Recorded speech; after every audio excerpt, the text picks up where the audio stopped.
Believe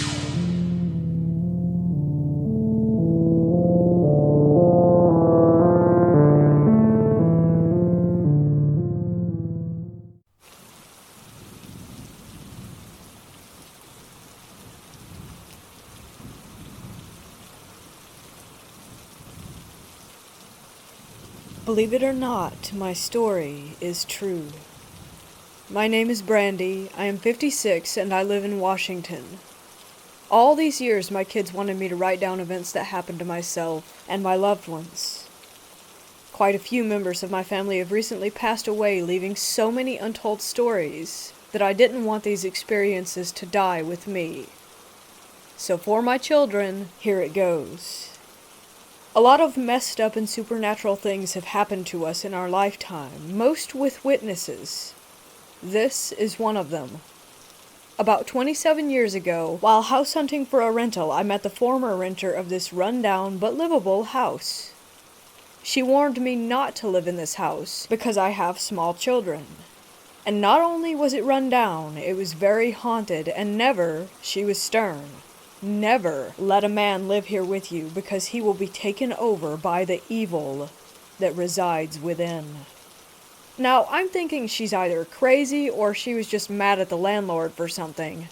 We needed a home incredibly desperately. I was also thinking that I had lived through worse, and houses could always be cleansed, so I blew it off. I ended up renting the house, but I soon realized that I should have heeded her warning. The house was musty and old, made of wood. The walls, the ceilings, and the floors were all wood. Even the bedroom doors blended in with the walls, but the bedrooms were painted on the other side. There were French doors all along the front of the house going into an enclosed but open-viewed screen porch with a front door. The main living space was long and open. The living and dining area were stretched into one long room, and it was always cold despite having the heater on and it being in the desert. It was located in the high desert of California on the corner of an acre lot of barren desert, and across the street there was a popular grocery store and a few small shops too far away for anyone to hear us. It served as a town hall back in the day, and I think a turkey ranch before that.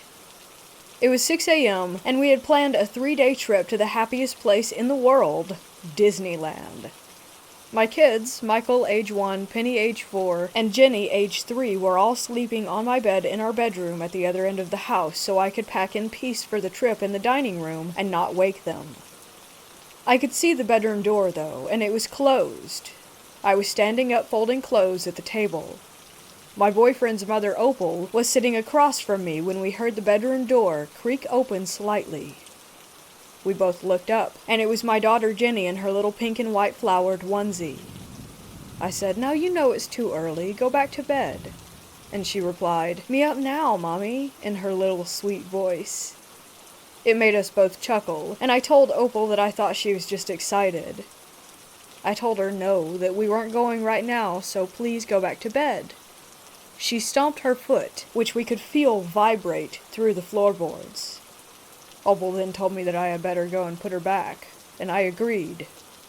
As I was making that long walk toward her, I was keeping eye contact, and as I was walking, I was telling her, "No, baby," and once again she stomps her foot, smiles, and says louder, "Me up," with the sweetest little smile, and she tilted her head. Opal even muttered, "Aw." It didn't dawn on me at the time how perfect that her little pigtails were. At this point, I'm extending my hands toward her. I get about 6 inches from touching her, and all of a sudden she turned black and disappeared, almost like sand falling to the ground, followed by the door quickly closing behind her. Opal said, "What the hell?" in surprise. Shocked, I stood there with my hands still extended, and then the fear ran through my body like hot and cold needles. My kids were all sleeping behind that door. I grabbed the handle and swung open the door, fearing the worst, only to find my little Jenny fast asleep with her sister's leg over her. Whatever we had seen, it couldn't have been her. Although unsettling, Opal and I didn't talk about what had happened, and later that morning we all piled into the car and went on our trip.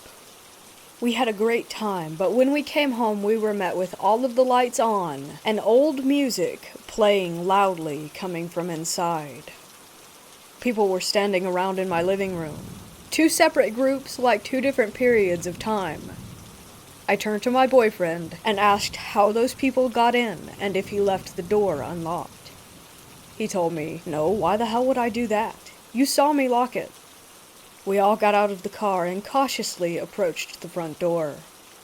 As I got closer, I could see a couch not where our couch was, with a man in a white tank top sitting there.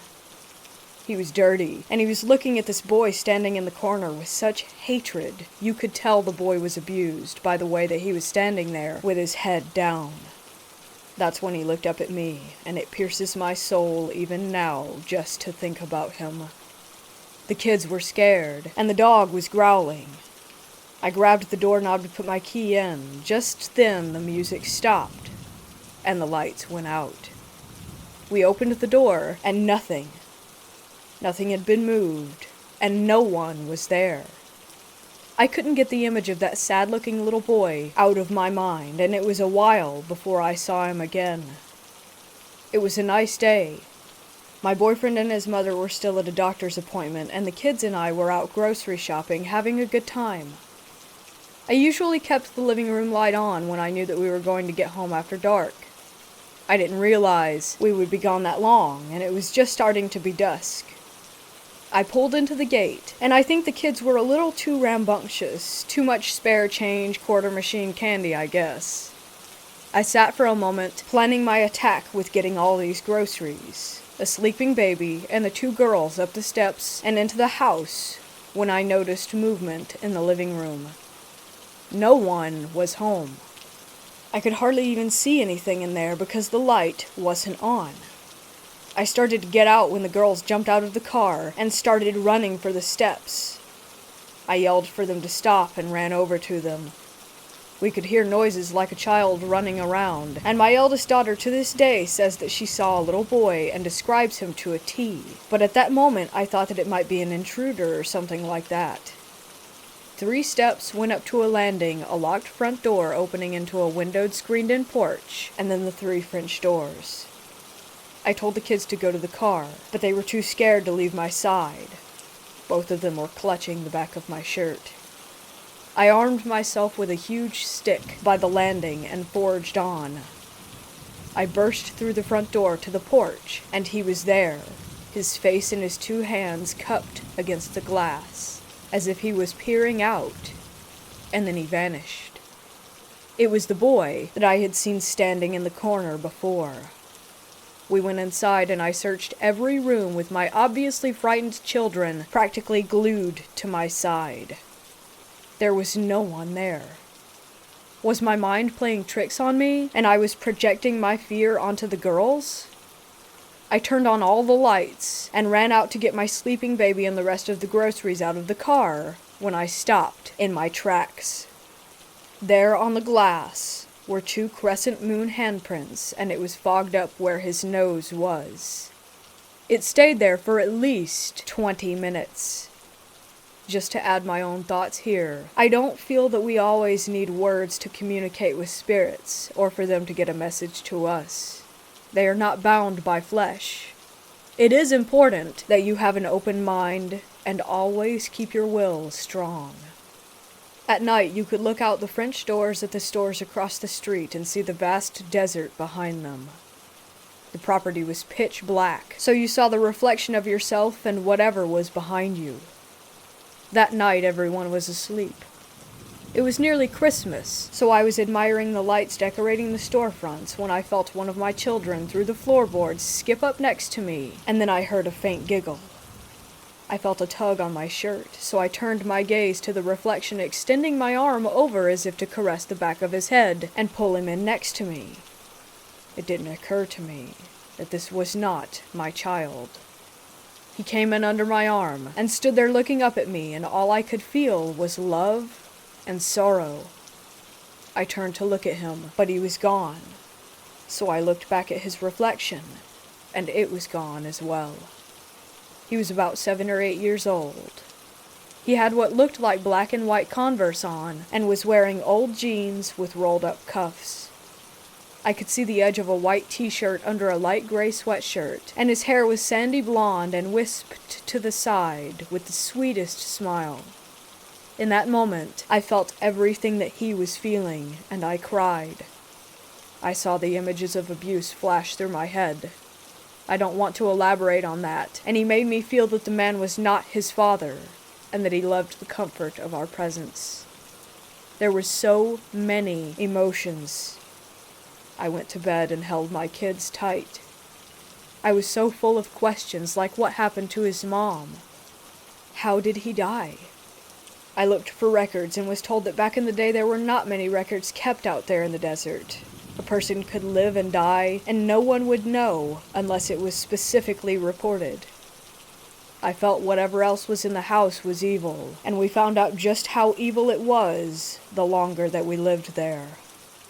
I feel I should describe the bedroom so that you can get a feel of the surroundings. On one side of the room there was my full-size bed against the wall, and a single bed next to me against the other wall, separated by a small nightstand with a lamp where my 2 little girls slept. The door to the living room was next to their bed, and at our feet was the hall door and closet. Many nights, we would see the light beneath the door get blocked out, as if someone were walking up to my room just standing there, and then they would fade away.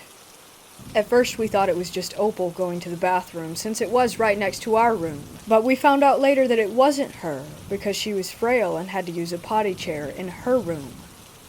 The dog would sometimes growl and scratch, but when we opened the door to the hall, no one was ever there. Almost every morning at 6 a.m., we could hear the lid to the toilet slam up and the toilet flush, but when we ran in there, the lid was down and the water was still. A phone would start ringing in my room despite us not even having one, and we would hear old music coming from the walls from time to time.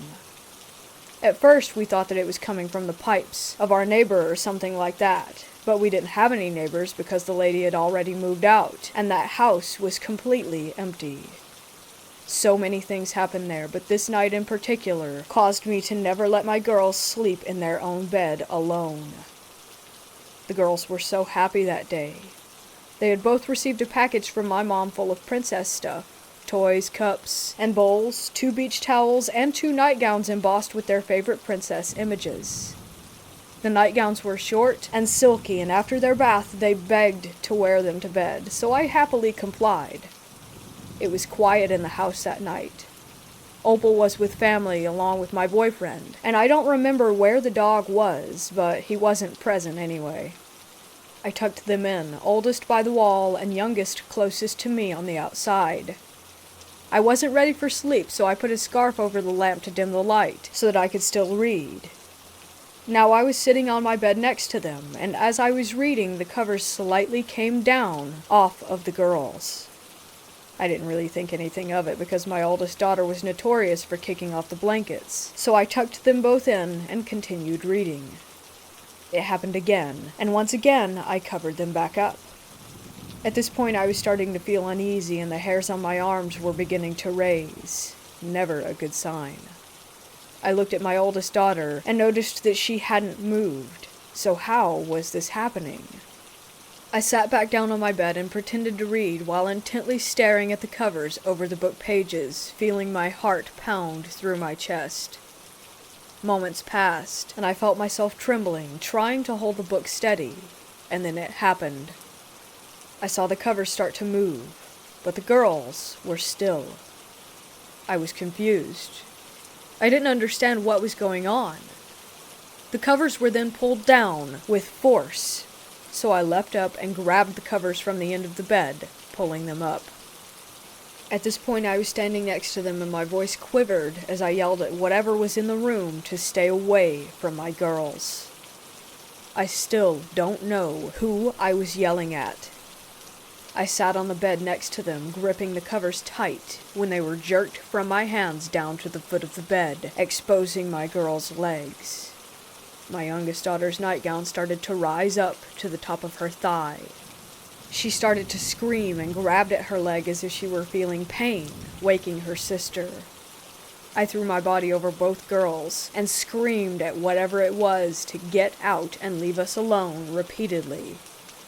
I tried my best to calm the girls down and protect them.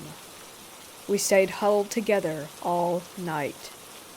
This was the last time they slept alone in that house. I was able to get a bigger bed, and we all slept together from that point forward.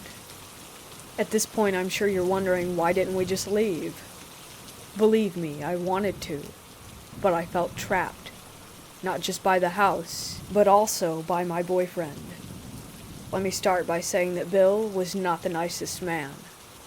Oh yeah, from the outside he was great. He had a charming voice, and he made people laugh. Nobody thought that he was capable of doing the things that he did. They didn't know him like I did. I feel he tricked me when we first got together. I was young and impressionable. He knew I had low self-esteem, so he made me feel like I wasn't good enough for anyone else and was lucky to have him. We had children together. I knew what he was capable of, and let's just say that I didn't want to lose anyone I loved, so that's why I didn't leave him. But this was different. This was not him. This was an entirely new level of evil. I started noticing a shift in him the longer that we lived in that house. We stopped going out as a family, and he stopped working. He put bars on the windows and one-way locks on all the doors with only one key. Not even his mother cared. She would go into her bedroom and shut the door so that she didn't have to hear me scream or our children cry when he sometimes hit me. And like always, he made me feel like it was my fault. Living there changed him, though. The things he started to do were out of his character, and that made me more uncomfortable. He started watching me from dark rooms and behind cracks in the doors. When I asked him why he was doing this, he got mad and made me feel like I was crazy. When we were alone together in that house, it was even more intense. One such night, the kids were at my mother's, and we had just finished dinner. We were sitting together on the couch watching TV, and I was mending a sock. It had been a pretty good day. I noticed a change in the atmosphere, and for some reason, he seemed to have gotten quiet.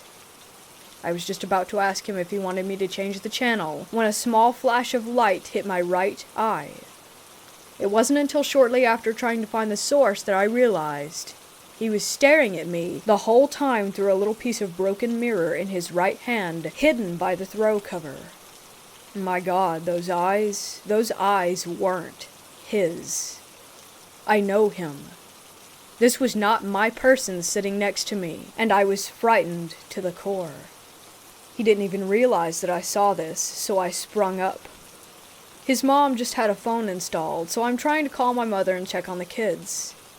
He jumped and hid the mirror in the couch cushions and started trying to reason with me as to why I should come back and sit down next to him and not make that phone call. I noticed that while he was talking, he wasn't even looking at me. He was looking behind my head, almost as if he were looking through me. I glanced at my reflection in the glass door, but nothing was behind me. I grabbed the phone and called my mother, assuring him that I was only going to be a minute. We stayed on the phone until he fell asleep, and quite a bit longer. My mother knew what was going on, but she felt helpless, as I did at that time.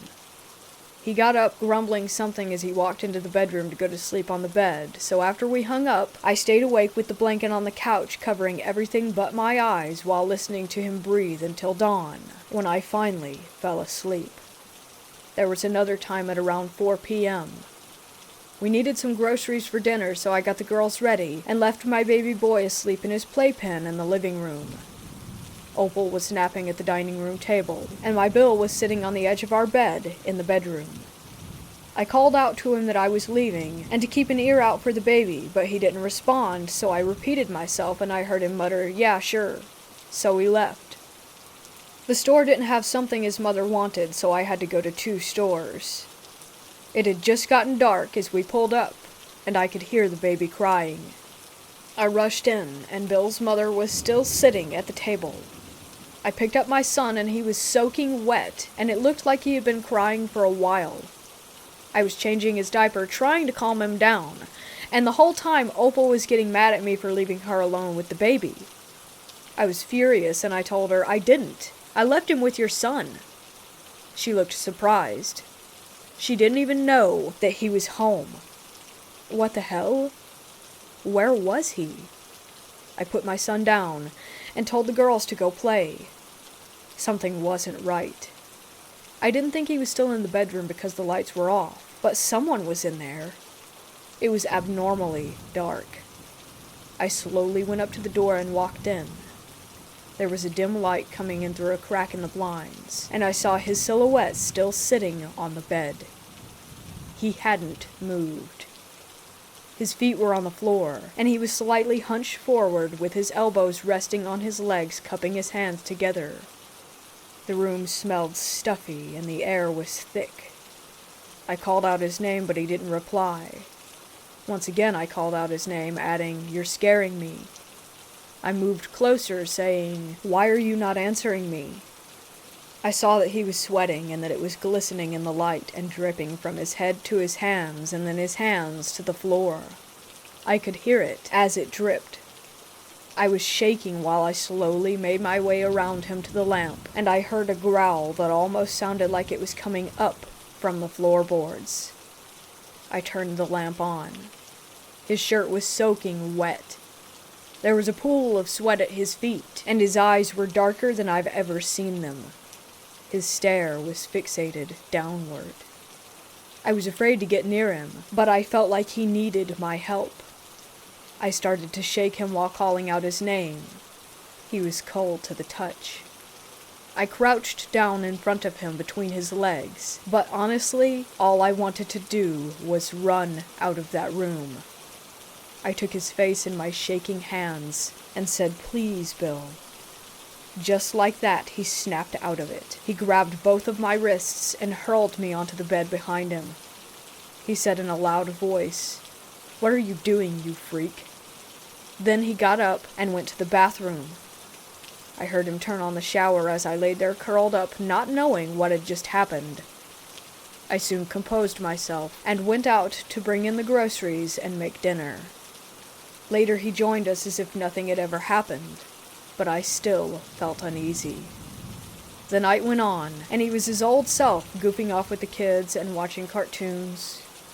I went into the kitchen and started washing dishes with my back to the hall. I heard him in the living room with the kids. I swear, I heard him. The next thing I knew, he was behind me, and he aggressively grabbed my waist and put his mouth on me. I could feel his teeth on my neck. I jumped. He startled me. Then he looked at me like he wanted me dead and said, "You disgust me," and left the house. I don't know where he went. I didn't ask. All I know is that he was gone. He came back later that next morning, dirty, and saying something about him getting lost in the desert. I remember him telling me once that I could scream out there and no one would hear me. We eventually got out of that house after living through horror, not knowing from day to day what was going to happen next, and who was safe from that evil. Later, after his mother had moved into her daughter's house, she passed away. I felt bad because I wasn't even sad about it. I found a way to leave Bill. I made an excuse that I needed to pick up a check from the welfare department, and that I had to bring the kids with me. After I got there, I told them that I was being abused, and they helped me find a safe place to go. After I didn't return that day, a detective from the sheriff's department came and asked me questions about him because apparently he stole a child and took her to that empty house. Thank God he was caught before he could do anything to her. I never let him hurt my children, but sadly, they remember him hurting me. For years after that, I would have nightmares of him appearing at the foot of my bed, clawing his way up my legs, and closing the space between our faces with his cold breath on my lips and those eyes. I would wake up gasping for air. About 9 years ago, I looked up his name and found him on a website exposing predators. I still shiver when I see small mirrors or broken glass. A few years after we moved out, I ran into the former renter, so I asked her if she knew anything about a little boy ever living there, or did someone die there, and she said, now this is not fact. She said that she heard, I don't know where though, that there was a boy and his mother disappeared, leaving him with his stepdad, who is horribly abusive. Later, the boy was found stuffed in a hole on the property, dead, and they found the stepfather's dried and decayed body on the couch in the living room. He had committed suicide. Like I said, I don't know if that's true, but it seemed pretty damn close to how I felt. I wish even now that I could have helped that sweet little boy move on. We couldn't even drive down that street for years after that, and we all cried with relief many years later when we found out that the house had been demolished to the ground and that a housing tract was being built over the land. I still wonder if those people living there are plagued by the same evil that plagued us.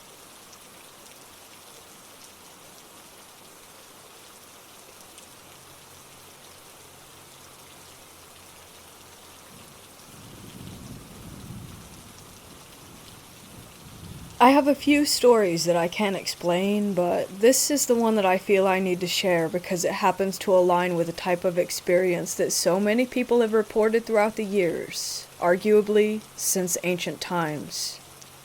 I'd always been certain of what I saw, but when I first became aware of shadow people as a commonly reported phenomena, any doubt that I had about the incident disappeared. So many people have tried to tell me that what I experienced was just a dream or simply brushed it off with that look that says this guy is either nuts or lying. And honestly, it's time that people start taking victims of paranormal visitation at their word. In an age where we're starting to wake up to the fact that victims of all forms of abuse deserve a voice and representation, it's sad to see that so many people are disregarded as mentally ill or confused just because their experience lacks an accredited scientific explanation. My experience was not as extreme as some that I've heard from others on various paranormal forums and podcasts, but it has affected my life in a number of ways, and to have the source of so many anxieties and frustration in your life disregarded as a dream or a fiction leaves a person feeling very alone, unable to really explore their trauma, because the subject is so taboo and very few people are willing to take your account seriously and help you search for answers. This is my story. And I assure you, I have nothing to gain by bringing you a false account. I just want to put my testimony out there so that other experiencers can know that they are not alone and that they are, probably at least, not crazy. There are things in this life that do not yet have a scientific explanation, and humanity is not the only sentient intelligence that operates in this world. Beyond that, I really don't know a damn thing. But accepting the fact is the first step in beginning to fully understand the nature of this world, or any others that may exist. The first time I saw it, I was about 8, maybe as old as 10. I was living in a dingy little house in Clear Lake, Iowa, in what you would consider to be the trashier part of a small tourist town. My room was at the end of a long hallway, on the right side of the hall if you were looking toward it from the kitchen on the opposite end. Across the hall, the left side, was my toddler sister's room, and in the middle of the hall on the left was the door to my parents' room. One morning I got out of bed and started to move toward the kitchen. When I was just about at my parents' door, looking toward the kitchen, the figure appeared. It sort of leaned into the hall from the living room, which was adjacent to the kitchen. It was a tall, black figure. Black as in pitch black, but sort of smoky and hazy, like it was just a bunch of compressed black smoke molded into a human form. Everyone seemed tall to me as a kid, but this thing certainly seemed taller than my parents, who were about 5'5" and 5'6" respectively. The only distinguishable feature on the being were that it had 2 glowing red eyes, just like circular LEDs, on its face. They didn't really seem to be the size and shape that a human eye really is, but truly round and glowing very brightly. This detail I'm sort of fuzzy on, but that's what I recall. From the moment it leaned into view, the thing was just watching me, and when I saw it, I stopped and watched it back. I wasn't exactly scared, but had the distinct impression that this was all it was there to do, to watch. I knew that this wasn't something that I should be seeing in the real world, and I was uncomfortable, but all in all, the thing was non-threatening and didn't make any advancements on me. It just stood there for a minute or two, and then leaned back out into the living room. I didn't follow it to see if it had disappeared. I just went back to my room until my parents woke up. I never, quote-unquote, woke up from this experience. My day progressed seamlessly into a normal day.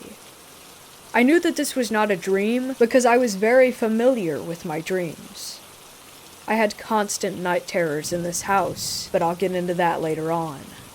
The point being, the kinds of dreams that I had were more distinctly bizarre and surreal than this experience, and I always woke up with an understanding that what I had experienced that night was just a dream. This was not the case that morning. If I was dreaming that morning, then I'm still dreaming, because like I said, I never woke up from it. The second experience was just as brief, but a bit more menacing. I can't say how much time passed between the two events, but this incident was dead in the middle of the day, full daylight with other people in the house going about their daily business. My mother was in the living room, and I had just walked into the kitchen and toward the hall. I was now standing approximately where the figure had been on the first occasion, looking down toward my room and my sister's. Suddenly, the figure appeared. This is where it gets really bizarre, because the thing actually crept out of my room. I mean, this effing thing was literally creeping, like some old school Scooby-Doo villain walking on tiptoes with its arms raised and hands bent toward the floor. If you get what I'm illustrating here, you should probably laugh, because it was just as goofy as it sounds. It crept from my room into my sister's room, which is what really freaked me out by this event. The whole thing was over in just a few seconds. Moving in this bizarre manner, it had its head turned toward me the entire time. From the moment that it crossed the threshold of my door, its eyes were already on me, as if to say, yeah, I'm here, straight creeping around your house, and there's nothing you can do about it. No one's gonna believe you.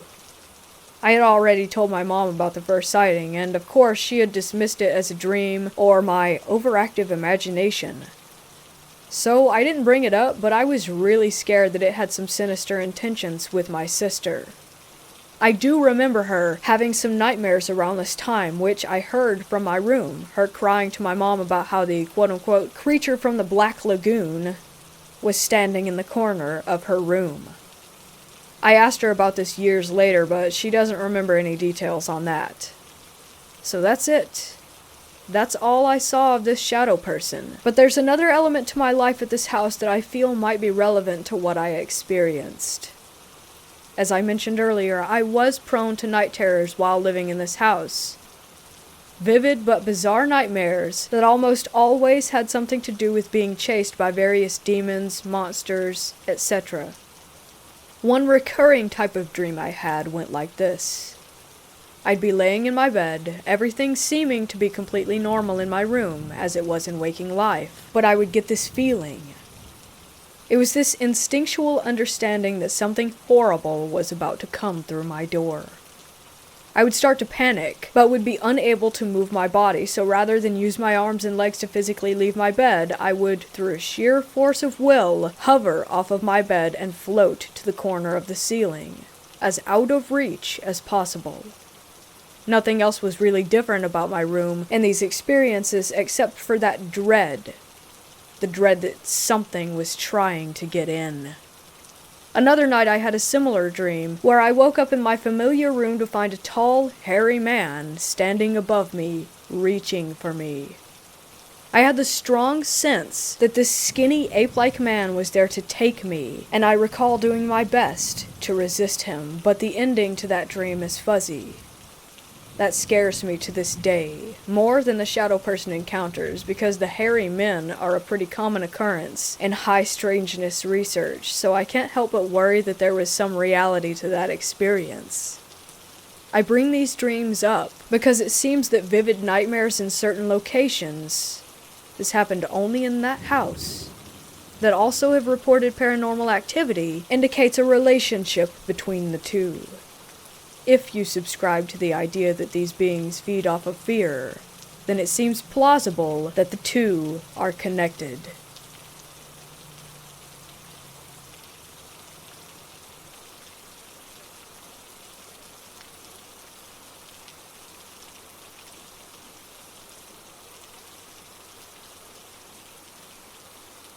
I used to work as a cleaner when I was 16 and between colleges.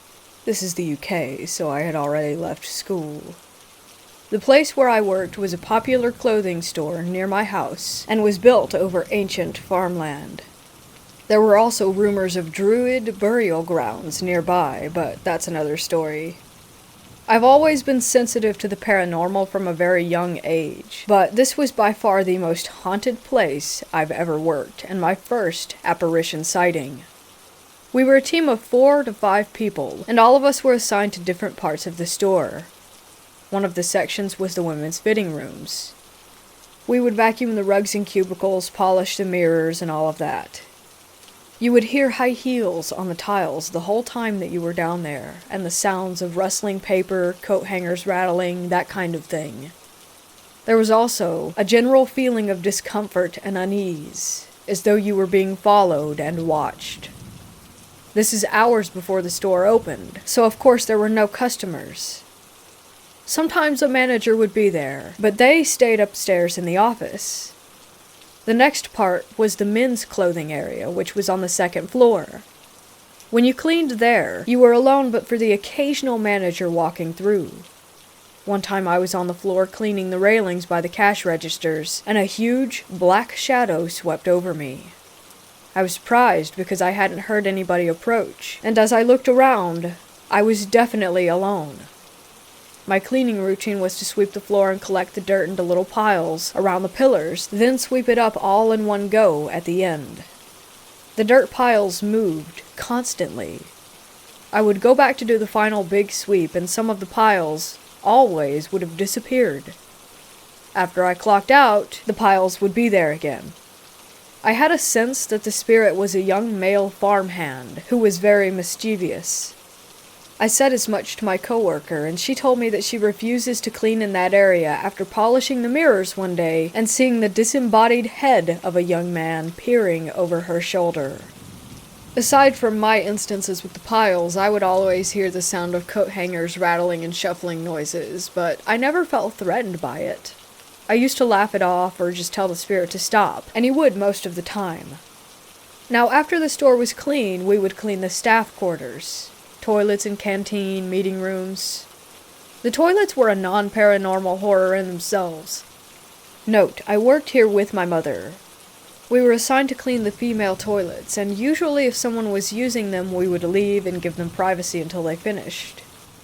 So we went in, the middle stall was closed, and we heard rustling paper and heavy breathing. So we left and waited. And waited. And waited.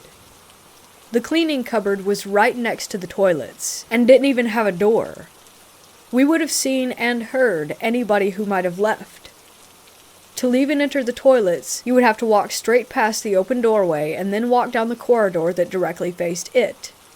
It was an L-shaped corridor, with the toilets on the far end and the cleaning cupboard on the corner. Except when we went in after waiting 10 to 15 minutes, the middle stall door was wide open and empty. Now, on to the apparition. The children's clothing area was generally less creepy. There were coat hangers moving again. Sometimes things would fall off the shelves and rails, but we always just shrugged it off. The elevator was directly opposite the children's clothing, and we usually loaded our cleaning equipment into the elevator because it was too heavy to carry up the stairs.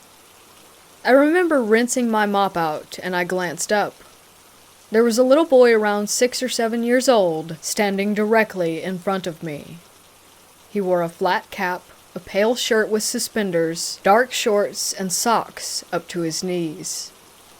At first I thought it was a mannequin, and when I blinked, he was gone.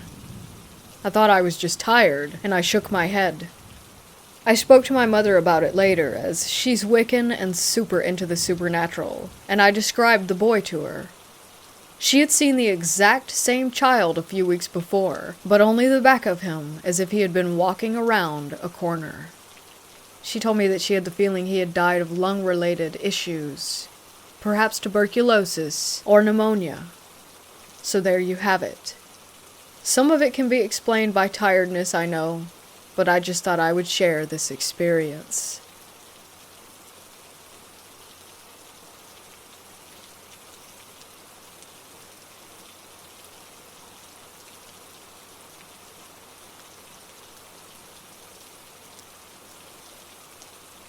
About 5 years ago, I had just moved into a new house with my wife at the time. We had 2 kids, ages 2.5 and 1.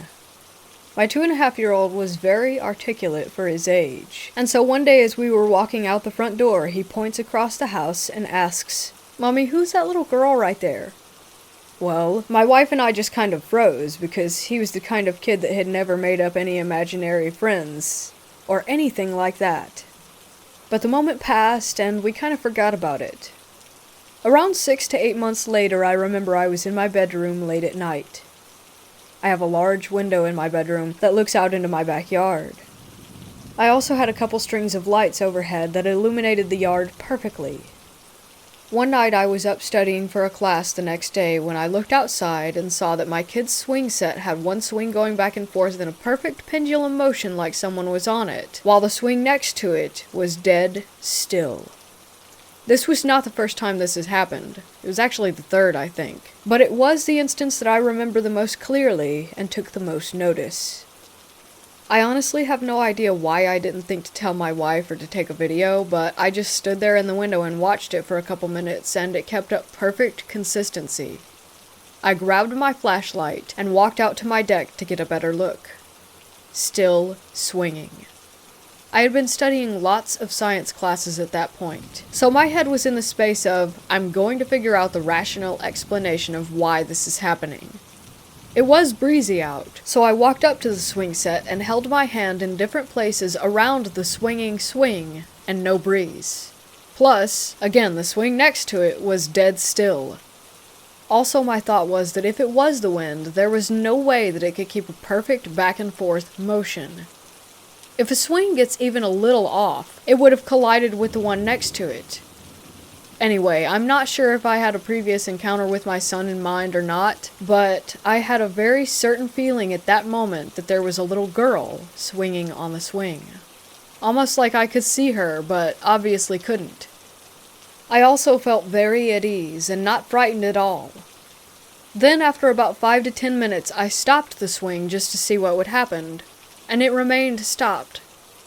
I remembered apologizing out loud to the girl for stopping the swing, and told her that she could swing whenever she wanted to, but it never happened again after that, and I haven't had any additional encounters at this house since. I looked up public records and asked the landlord if there was ever any little girl that had died in this house, and nothing. The only info that I could collect is that a few years before we moved in, there was an elderly woman who lived here for about 20 years, but the owner had the landlord kick her out in fear that she would die on the property, so she had to move in with family a few states away. Anyways, I would love to hear your thoughts on this one.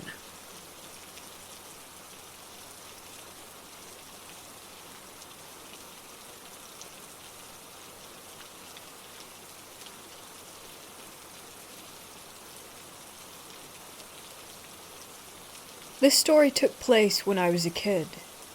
My dad has been a pool man for many years. One of his oldest customers decided to purchase a ranch. I don't exactly remember where. He asked my dad if he could come and fix their pool, which was disastrously maintained before he bought it. He gave my dad permission to bring us along, and told us that we were welcome to stay a few days to enjoy the ranch. We drove there, and I had been in charge of reading the MapQuest instructions because I never seemed to be able to sleep during car trips. We drove back home a few days later, after my dad was finally able to save the pool. The drive home was very long. For endless stretches, the view was mostly desert, farms, and the occasional small suburban town. Unlike me, my mom and brothers were knocked out almost immediately. So, most of the trip, it was just my dad and I talking or listening to music. I'm also a very avid reader, so I had a book on my lap beside the maps. I remember the ride had been quiet for a while, because I had been reading. I had to stop because it was getting dark, and my dad would only let me turn on the dome lights to read the maps. No radio service, and the Game Boy batteries had all died. All I had left to do was stare out the window. All of a sudden, I spotted a very tall shadow on our roof. I realized that there was a man who seemed to be wearing a hat, bowler or top hat, dancing and jumping from rooftop to rooftop of this suburban lot. It was kind of like the scene from Singing in the Rain, which, at that point, I had not yet seen myself. It took a second for me to realize that this was not a normal thing to observe. The houses were separated in a way where a normal person couldn't possibly have jumped from roof to roof the way that thing was. What scared me the most is how at the last house before a field he seemed to turn around and sense me. He bowed and tipped his hat. Even though I couldn't see it, I could also sense that he was smiling. All I felt was dread. I turned to my dad to see if he had also seen it, but he had of course been paying attention to the road. When I looked back, I couldn't see the houses anymore. They were way behind us. I never saw a face or any details. He was just a silhouette on the roofs. I remember the feeling of being afraid that it would follow us. That it could, if it wanted to. I never saw something like that on our many road trips ever again. Sometimes I wonder if I imagined it, but it felt so real. The memory is so vivid as well, which always comes back when I'm watching old musicals because the dancing reminds me of the way that he moved.